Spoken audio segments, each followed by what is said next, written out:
super excited to welcome James A. Sinclair to today's interview.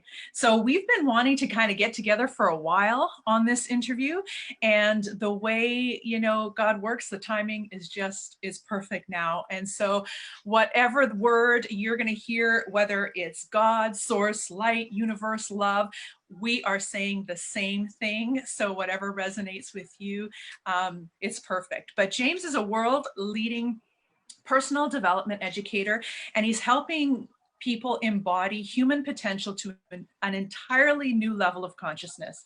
He is a visionary and a keynote speaker, and his inspiring documentaries have won 7 internationally recognized awards.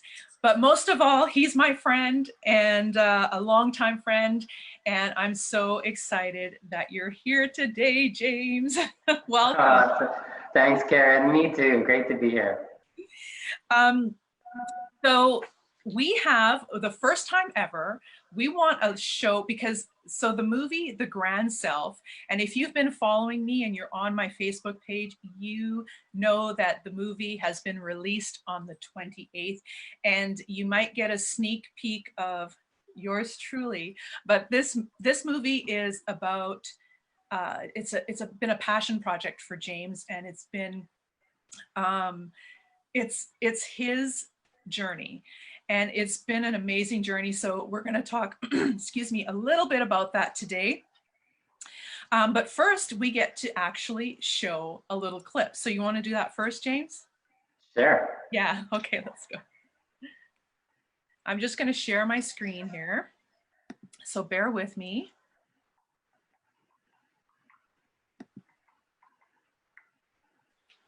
Okay, where did we go? Let's get that out of there. I don't want to end the meeting. Okay, where are we? There we go. I did have this set up. All right, can you see the screen, guys?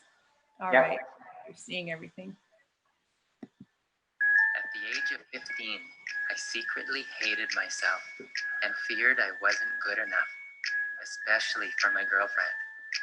Karen Walker was the classic girl next door, a dancer, a fashion model on her way to fame, the sweetest and most loving personality. She was cooler than cool. And although I felt completely inadequate, she was my girlfriend. And I was in love, my first love. I drove around for weeks, carrying this heart pendant to share how I felt. But when I finally had the courage. Actually, James, for the past 2 weeks, I've been trying to figure out the right time to break up with you. I felt totally crushed. The depth of pain in my heart confirmed what I always secretly knew to be true about myself, that I'm not good enough. I'm not good enough for her. I'm not good enough at all. What was I even thinking? My body sweat as my mind rapidly flashed over the last 2 weeks, remembering how while I was feeling such love, kissing her, holding her face, adoring her, all she was thinking about was how to get away from me. At this moment of intense pain, I realized that I always felt bad about myself, and I couldn't stand feeling awful about myself anymore. Being insecure, feeling inadequate, unworthy. I prayed for my horrible self-image to go away. And soon after that,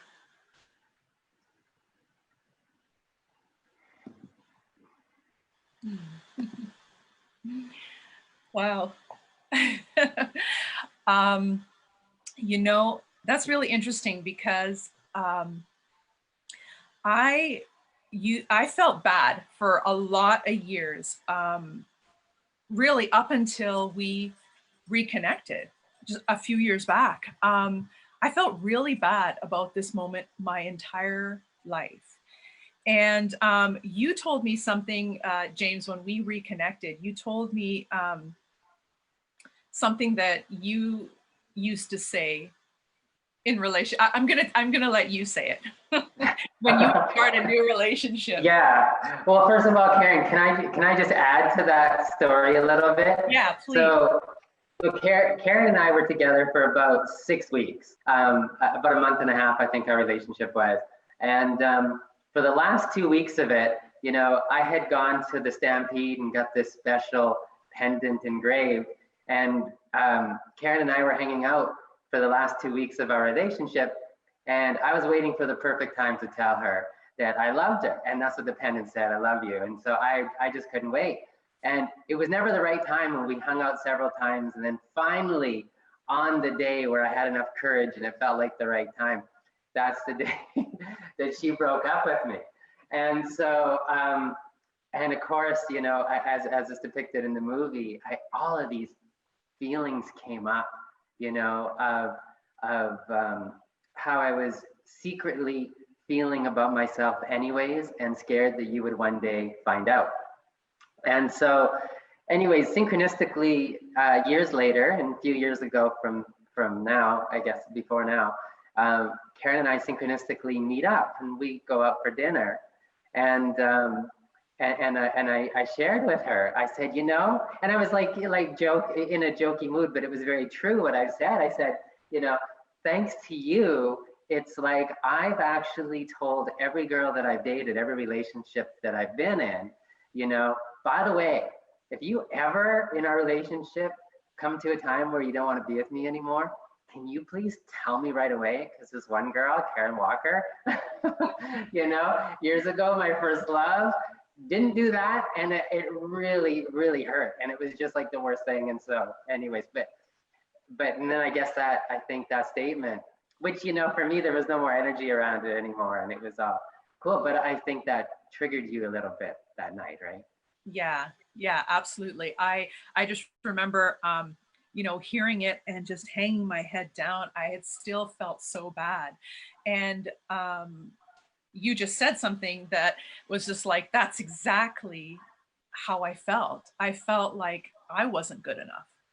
And I was still dealing with some limiting beliefs that I didn't know that I had, that was still at play in my own life. So yeah, it was really interesting. And by the way, I have to say howdy to you from Chris. Chris texted me, he's like, make sure you say howdy to James. And he actually said howdy? Howdy, yeah. Okay, tell him howdy back. Sure will. Yeah, that's Karen's husband, by the way. Yes. For those of you that don't know me, yeah. That's my husband. And I don't normally call him Chris. Yes, that's his name, but everybody knows through my social media, I call him husband. His name is just husband. And, but yeah, so, you know, basically, I think what you're saying here, James, is that this world has me to thank for your life work. Yeah, that's actually. So you're welcome. You're welcome. Yeah. That's actually exactly what I'm saying, Karen. If it wasn't for you, you know, I don't know, maybe I wouldn't be living or breathing, but. Yeah. No, but seriously, I want you to talk a little bit about this movie, The Grand Self. And this clip that you guys saw is right at the top of the movie. And so I want you to just maybe even before the release of the movie, this really has been a labor of love. And even in the making, so we're talking today about overcoming heartbreak. And while we're talking about a relationship between James and myself and those types of heartbreaks, there's lots of types of heartbreaks. And I know that even in the creating of this piece, James, you had some heartbreak. Oh yeah. I mean, it's been a journey. And, you know, first of all, I just want to give a little shout out to our editor and associate producer, Gayatri Bajpai, who's done such an incredible job with putting this together. And, you know, a lot of times with the rough cuts, and also Maya Monasterios, you know, a lot of times I put together the rough cuts, which were really not even rough cuts. They were really just a bunch of empty visual holes. And I was just like, when we'd have meetings, I'd be like, you know, this is what we're trying to recreate, this mood and this, and they put it together so beautifully and so eloquently. So I just wanted to mention that because they've been such a big part of the journey. And you know, Karen, yeah, so the beginning of the movie, it starts off with a heartbreak. And here's the thing, you know, there's a very powerful saying called, that kind of goes something like, you know, we're never upset for the reason we think. And I believe that originates from the Course in Miracles, but regardless, it's a great saying. And another one is, every upset is a setup in disguise to overcome a limiting part of ourselves. And so I didn't know any of that when I think at that time we were 14 or 15, I was driving illegally. And when I was taking you out, didn't have my license yet. And, but what triggered was, I mean, even in our relationship before that happened, I mean, you know, I was just like, what are you doing with me? You know, it's like, and I was just like, it's a matter of time before you're going to recognize, you know, what everybody else sees, that I'm not good enough for you, you know, and you're this up and coming big model and you're this incredible dancer and all this sort of stuff. And so, you know, the heartbreak for me, it triggered the worst feelings and beliefs that I had about myself, that I had before you. But, you know, love brings up anything unlike itself for the purpose of healing. And you know, so it brought up those painful feelings of really how I've been thinking and feeling about myself and how I feel stuck and trapped being that horrible self-image. Yeah. Yeah. And that was the same, it was the same feeling that I had for, I don't know, the majority of my life as well. And so I came to these realizations a lot later in life than you did. I mean, you went through the experience when you were like, you know, just a few years, you weren't even a young adult yet. So yeah, 17.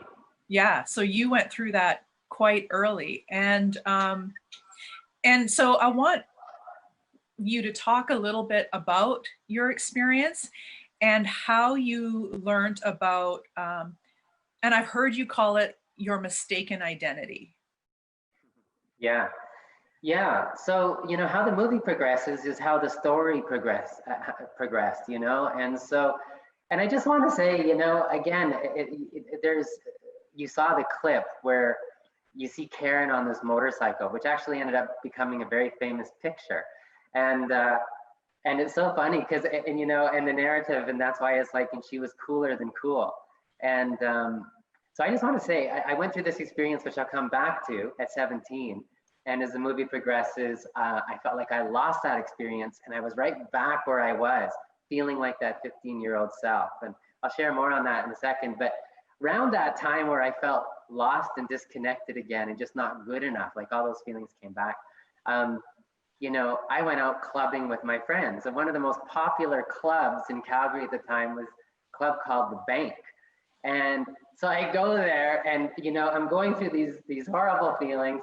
And I look up and all of our friends, everyone in the bar, we're all looking at this huge life-size, bigger than life-size picture of Karen Walker on the motorcycle. And, you know, this club was like Alyssa Milano, you know, from Who's the Boss. You know, she was in the club at the time. She was dating one of the Calgary Flames hockey players or Oilers or whatever. Stallone and Arnold Schwarzenegger had cigar boxes at that club, and you know they're all like, "Who's that girl? Bring us that girl!" And I'm looking up, and it's like, "Oh my God!" It was just so painful. So it was like, you know, I for many years also, you know, felt those feelings of unworthiness, and it was like in my face, and it was so funny because Karen was also my neighbor. And so after and her brother Marcel was a very good friend of mine. And so, but it triggered me every time I would see her or think of her or hear a song, and it would trigger that heartbreak. So I used to avoid her house. I had to walk by her house every day, but I ended up going the long way, walking all around. And then of course, you know, I can't escape her. It's like the music on the radio reminds me of her, going to the club and all this sort of stuff. But you know, this is about overcoming heartbreak, and it's what happened when I was so triggered. I wanted to be somebody different. I just wanted to be, I didn't want to be me. And that's what hurt so much, you know? And I never blamed Karen for breaking up with me. I never felt wronged. Karen never cheated on me. Karen never did anything wrong. So there was never any wrong. I internalized it. And I was like, yeah, I don't blame you. You know, I wouldn't want to be with me either. And for some reason, you seemed to love me for the first 4 weeks of our relationship. You know, and it was like, and then you found out who I really was. But shortly after that, so I wanted to change, and I was literally praying for ways to change. I just don't want to be me anymore, you know? I was like, God, I don't want to be me. And my mom gave me a book, which is depicted in the movie as well, The Power of Your Subconscious Mind. And in that book was these incredible truths, and I was making all of these correlations between what I was thinking and what was showing up in my life, and what I was unconsciously thinking. And that just means thoughts that we've become so good at thinking that, you know, they're no longer conscious anymore. They're operating in the background or subconsciously. Yeah. And I made a vow to change my life. And I followed, I didn't just read the book.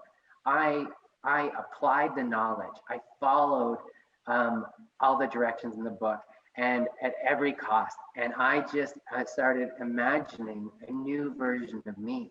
And it was like, then the new version of me is the real version of me, as the book said. It's like, you're connected to a higher power. You are one with this higher power. You are magnificent. You are wonderful, and all this sort of stuff.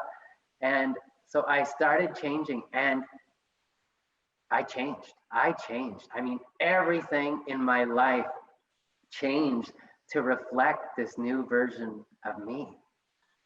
Yeah, yeah. And as I was growing up, so I had moved away to do modeling and do, you know, a bunch of other things. So I was traveling around, and James and my best friend Karen ended up, you know, as best friends as well. And you guys spent a lot of time together. And I would hear through Karen, we call her Karen Ella, and I would hear through Karen Ella, you know, oh, James is doing this and he's doing that. And then of course, later on down the road, oh, James is in LA now, he's doing movies. And I'm just like, what? So like, I would hear those things too. And I would still go back to, because you had said, you were afraid of me finding out about you, like who you really were. And honestly, that was the reason why I was like, I have to break up with this guy, because he's going to find out who I really am. He's going to find out I'm from a broken home. That my dad doesn't visit me, that my mom, you know, doesn't necessarily treat me well. He's just going to find out all these things about who I am. And so, and before I die of embarrassment, I have to break up with this guy. And so it's really crazy when we are operating by this mistaken identity. And you have said something I've heard many times, and even in the movie, that we are everything we desire to be right now. I would love for you to speak on that. And what would you say? Because I have said that before to people, and I will usually get reactions like, well, that's not possible because these are the results I'm seeing in my life. Exactly. So yeah, so what do you say to people like that? What do you say when you make, this is a big, bold statement. We are everything that we desire to be right now. Right. What do you say to those people who are just not? Well, you know, Karen, that came from experience, right? So when I changed my life, like when I changed the image I had of myself, And then everything in my life reflected it. All of a sudden, girls were chasing me. I became an A student, was studying less.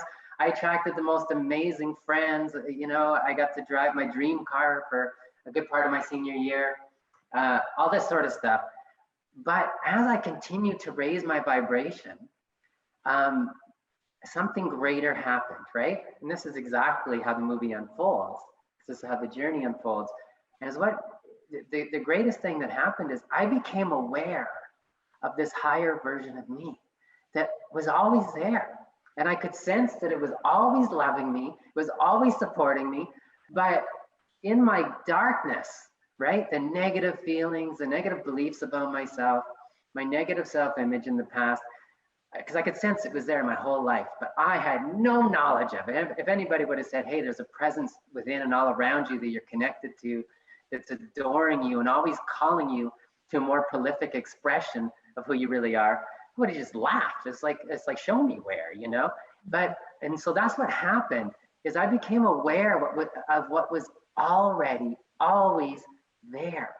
But it was my ignorance, you know, based on the limiting beliefs that covered it up, made me feel. So I was like, wow, I've always been magnificent. I've always been lovable. I mean, Karen, that was the biggest trigger. It wasn't just that I wasn't good enough. It was that I felt unlovable. I felt so unlovable. You know, here, this girl that I love so much, you know, said you didn't want to be with me anymore. You know, at the moment I was opening my heart to I love you, you know, and sharing that. And it was like, and that's what it triggered. I'm unlovable, you know?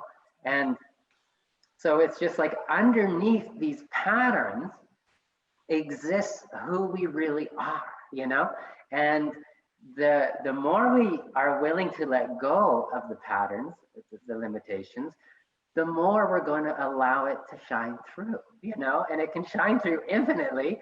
And but, you know, we can start to let it in little by little by letting these thoughts go. And so to answer your question, you know, and that's what everybody says. Hey, you know what? Who you are right now is so magnificent. You're it right now.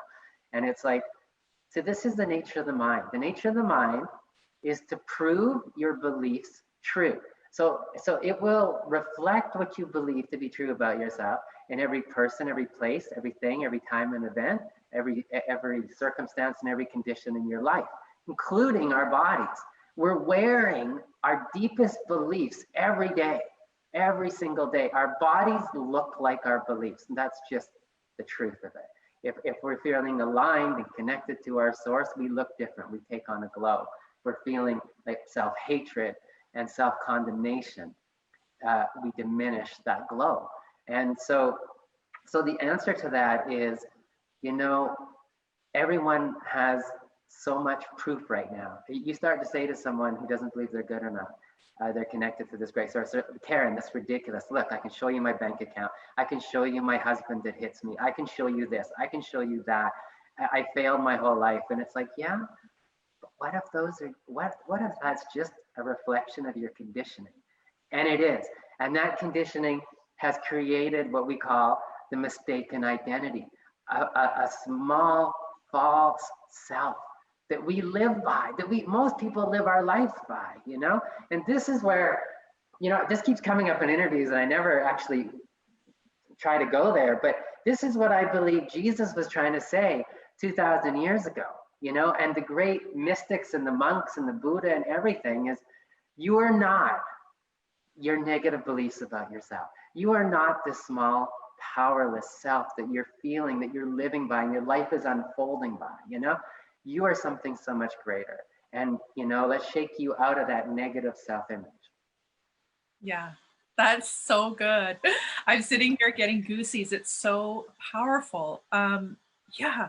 So now with this movie, because, you know, I had mentioned earlier, this was a labor of love. This just didn't, you know, create and materialize overnight. This was years in the making. And there were so many times where, you know, we would talk and you would be like, I think we're getting ready to release the movie. We're getting close. We're getting close. And then a year later, it still wasn't released.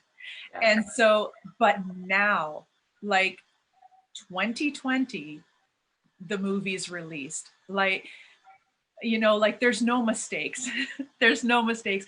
Like, this is the time that we need a movie like this. I would love to know, you know, what outcomes or comments are you seeing with this movie? And guys, James has another multiple award-winning movie called What If, and that actually is, it was his business card which connected me back to him.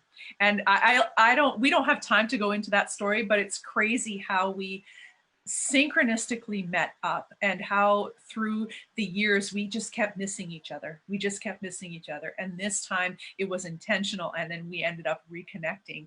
And this experience with James recollecting what went on after when we were 15, and how you kind of took that through your life, was the catalyst for me coming to the place of feeling, oh my gosh, I've been dealing with this mistaken identity of me not being enough. And so he came to it earlier, but I came to it, you know, in my 40s. And so it's been a full circle moment, because it was him that really led me to that in my own heart and created a huge breakthrough in my life.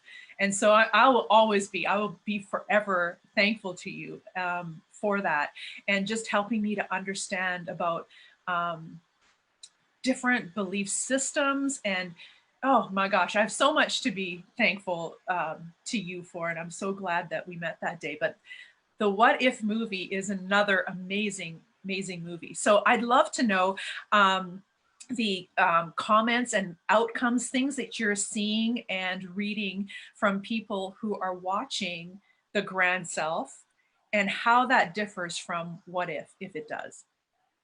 Yeah, good question. You know, I can share my favorite ones. I'm so grateful that we're receiving such a phenomenal response.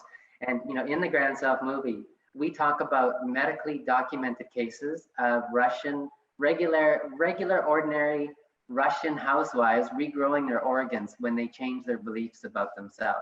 We talk about the light body and agelessness. And you know what everybody hones in onto, which I love, is this: the mistaken identity, the cause of it all. You know, it's like what we think, feel, and believe about ourselves on a habitual basis is it's the regulator. It's the great regulator. It's allowing or disallowing who we really are. And most of us in societies everywhere in the world, every country, most of us are in the habit of disallowing who we really are. It's just how we've been conditioned. We've been conditioned to be these limiting humans. And so we always said in both movies, you know, we're not teaching anyone anything, but we hope to ignite the memory within them and affirm what they already know to be true. And so my favorite testimonials are, and we have a lot of people writing in, and they're just like, you know, thank you for speaking your truth and doing this movie. You know, I always knew it deep within me. I always knew it. And the other thing is, I think with the Grand Self, and very similar with What If the movie too, with What If the movie, we had this incredible panel of experts and, you know, leading edge scientists and neuroscientists and doctors and everything. And so it gave people, I think, a lot of permission to believe in their own inner voice that they're hearing, because most of us are in the habit of shunning that inner voice and letting our conditioning, our limited rational mind overrule our hearts, right? So we all have this voice that's calling us to greatness, that's calling us to a greater expression of ourselves again. But then we have this conditioning that says, you can't do that. You know, it's like, you know, it's too late in your life, or you have a family. That wouldn't make sense, or that wouldn't be right. And so we let that conditioning go. So I think in the Grand Self movie, it's like some of the comments too, we've had people crying in tears and realizing, making the connection. I've been living a mistaken identity, people are saying, and I knew that was never me, and I don't have to. So it's like the movie gives permission for them to take the next step, to let that go, I feel. And that's a beautiful thing, because that's what we want. We did the movie to help remind all of us, you know, who we really are, and that most of us have been living a lie. And that's what, despite the challenges, that's the energy behind it, Karen, that made me hang in there and complete the movie. This is the first project that I really considered quitting, because there was some moments where it was so challenging. And of course, it's the Grand Self movie, and my story is so much intertwined. So anything unlike my Grand Self throughout the years of filming and creating this movie came up to the surface to be healed, and sometimes just to try to derail me. Yeah. And I'm so excited and so glad that you kept going, that you did not quit, and once you see this movie, I'm telling you, you know, it's going to bring such an awareness, because I think that's key, that we talked about, that is becoming aware that you're even living this. Like, it took me years to even realize that this was my thinking, and this was bringing the limiting results because of the thinking. And so I'm so glad that you hung in there. Karen, can I just interject something there as well that I feel is really important? Is, you know, because we're talking about heartbreak, and the heartbreak again for me, and you know, and I've talked about how I was reminded of you at the club and everything like that, you know, and it was just that heartbreak. It was so intense for me. It was so intense, and it just triggered, like, God, I'm just not enough. I'm not lovable. And I just want to share the contrast that when I let go, and by letting go, it means I stopped thinking those thoughts, and I started thinking thoughts of, like, I'm magnificent, and I'm worthy, and I'm lovable. And you know what? Like all of us, right there, I had all the old neural networks firing, which people call voices in their heads, just networks of neurons firing of our old conditioning. And so, of course, when I started embracing the thought and the feeling of I'm magnificent, and I'm lovable, and I'm a likable person, I like myself, what happened? All of these voices were like, that's not true. That's not true at all. Look at what happened today. Look at this. Look at what happened. You failed another test. Nothing's changing in your life. It's looking the exact same. But I continued on. And then when I started loving myself and everything changed, Karen, I remember one of the most powerful moments. And this is what I feel so important to relate to the initial heartbreak. I had another girlfriend, and it was just this incredible synergy. We were just reflecting each other's light. It was just so beautiful. And then I had a fear thought one day driving over to her house. And it was like, what if, like, I'm feeling so happy again. I remember Karen, what if all of a sudden she says she doesn't want to be with me? Because, you know, it seems like it's going really well, and it seemed like it was going really well with you. So what if she doesn't want to be with me? And then for a moment, I felt those feelings. I was like, oh my God. And then I just breathed into those feelings. And I'll never forget, that was the first time in my life, Karen, where it felt so incredible. I felt invincible at that moment, because what I was reminded of, it doesn't matter. It doesn't matter if she likes me, doesn't like me, breaks up with me, wants to be with me. I love me. And that's what matters. And then that fear was gone. And it was the most powerful, freeing feeling, right? There is no attachment to any of that, and I didn't need anything outside of myself to validate that. And that's all who we really are. And if I would have known that back then, if I would have had a good sense of myself, and you broke up with me back then, I would have probably said something like, okay, or we would have actually talked and uncovered what was really going on. But, you know, I would have probably said something like, you know, yeah, whatever feels right to you. And I would have gone home thinking, yeah, I guess it wasn't meant to be. New experiences are going to come into my life. Or, you know, I think maybe Karen's not speaking her truth, you know, because I had no idea back then that you had those feelings. And so when Karen and I reconnected a few years ago, you know, she told me that she felt those same feelings. And it didn't matter anymore, because I didn't need her to love me, or, you know, at that time. But you said something that was so beautiful, Karen, that always stuck with me ever since.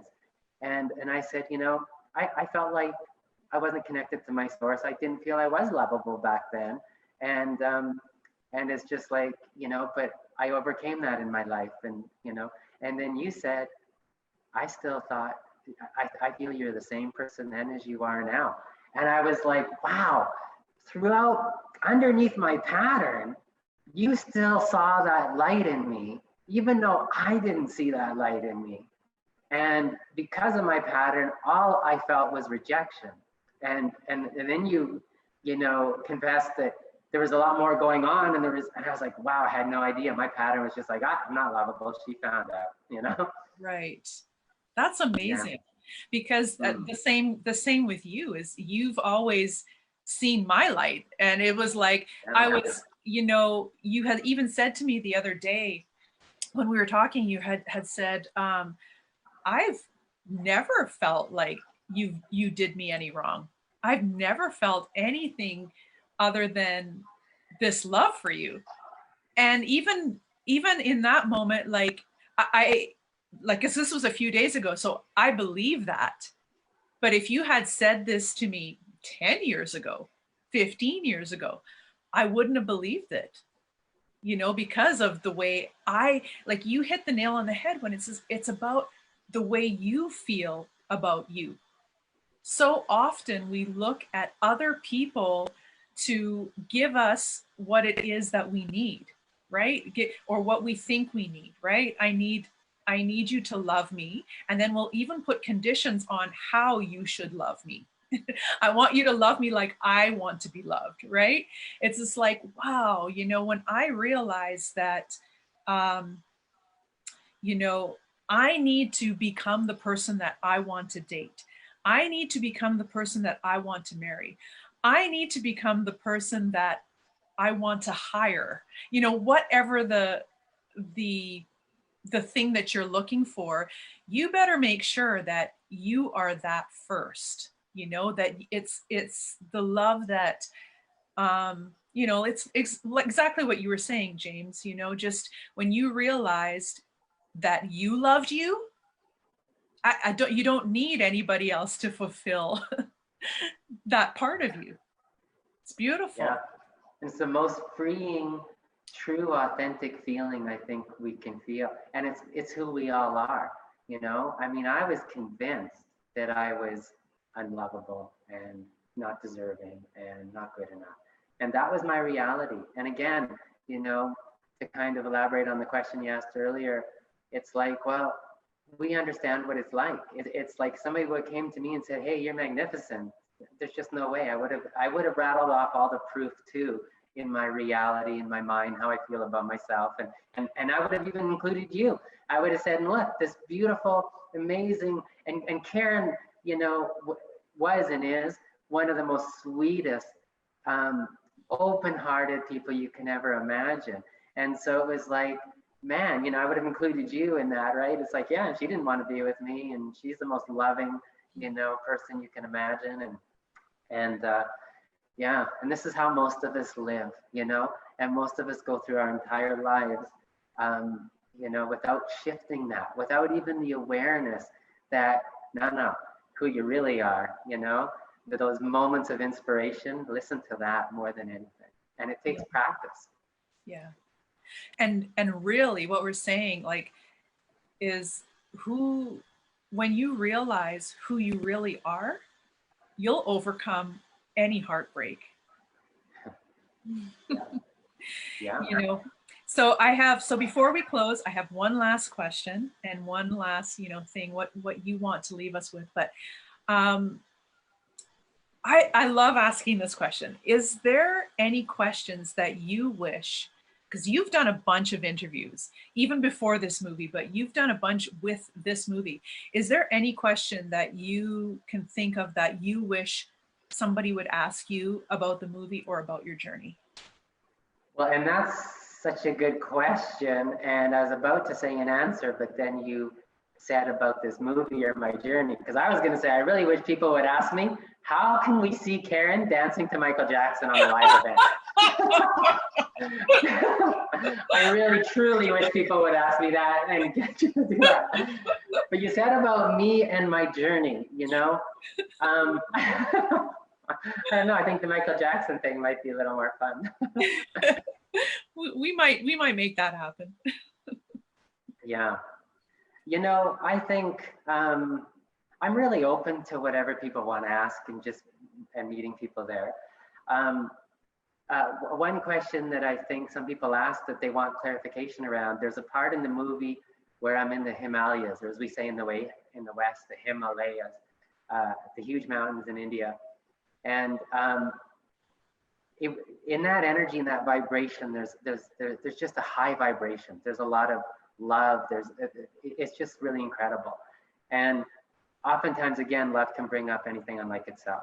So that night, that sleepless night depicted in the movie was very intense, because it like there was more light shining on my subconscious mind, the dark corners that I hadn't addressed yet, that felt so intense and put me into a panic, you know. And so to clarify that is like, I just want to kind of give like a little example, just a brief example. If there is a murky, you know, glass of water, and it's kind of murky, and it's murky because there's sediment at the bottom. Then you start pouring fresh water into it. What happens, right? All of a sudden it looks dirtier than ever. And it's just like, you know, why is this happening? This is terrible. It's like, this is worse than ever. It's like, actually, it's already been there, all that dirt and that sediment, but it was just buried at the bottom. But as you keep allowing the fresh water to pour in, what happens? It clears it out, and you're left with a crystal-like clear glass of water. And that is what it's like with the subconscious mind. Sometimes the higher you get, the more experiences of joy that you experience. Sometimes that just, you know, at that vibration, it's like if there's anything left in you that's holding you back, it's going to come up for the purpose of healing, so that you can overcome that, you know? Yeah, that's absolutely beautiful. Well, there have been no questions on the live. Fran says the live is incredible. So thank you, Karen and James, and you're so welcome. Fran, you guys, I'm so glad that you tuned in. And so I feel like this is like the perfect time to close on that note. And James, I just want to thank you so much, and let you guys know that if you're interested in the movie, The Grand Self, in the comments, I will drop the link to the movie where you can either rent it or purchase it. And what else? Is there anything I'm missing? I don't think so. Well, you know what? The only thing I'd like to say is, you know, if people want to take the next step into really allowing more of who they really are, it can be powerful to work with someone who comes from a place of unconditional love and understanding. And I would highly recommend Karen. She's the person I've called at 2:30 in the morning.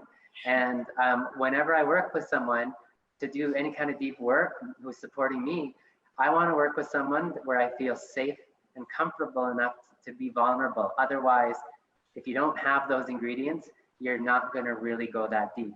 And Karen embodies that. And that's why I highly recommend her. So I just want to say that. Oh, you're so kind. But I have to say the same with you. James is really humble. He is a world-renowned coach. And he's the one I come to when I was going through, this is crazy, but when Chris and I met, I knew that I knew. It's the first time I've had experience where I just knew that I knew this person was mine. This person was for me. And, but yet I still was coming from this, I'm not enough mindset. I would call up James, and he led me through an amazing exercise that absolutely changed my life. It was like I had little, you know, life changes and epiphanies all the way up. But about 5 years ago, that was I don't know, James, if you remember, that was the personal lie or the personal lie, yeah. Yeah. And that changed. I recognized my pattern. And in that coaching session, there was a lot of tears. And I went back in years and went, oh my gosh, I've been operating from a place of I'm not good enough. So perfectionism, it explained that. It explained the self-sabotage, which is the reason why I called James. I said, okay, Chris is absolutely amazing, but do you think I'm going to be bored? Do you think he's like, I was trying to pull out all these things that could possibly be, you know, so that I guess I was looking for an excuse to just say, no, this is not, I'm not good enough. Let me call it quits with Chris. And James was like, we're going to go through this right now. And it absolutely changed my life. And it is, you know, a major contributing factor to the fact that Chris and I ended up getting married and did not break up. So there's a little bit of background for you guys. And Chris already knows this. So, but yeah, it's one of the best things that has ever happened in my life. And that has come from your coaching and the fact that we have created such a trust environment between each other that we can bring anything to one another and know that we've created this safe environment for us to express ourselves fully with one another. And that has been my joy and honor. And I'm so glad, like my friend and your friend, Karen Ella said, we've had this full circle moment and we've been able to work together where I didn't know that this was even possible 7 years ago, right? It's amazing. Yeah, it is amazing. Well, I love you so much. And thank you so much for being here. And I cannot wait for you guys to watch both movies, What If and the newly released The Grand Self. Thanks so much, Karen. All right, you guys, take care. Thanks for watching.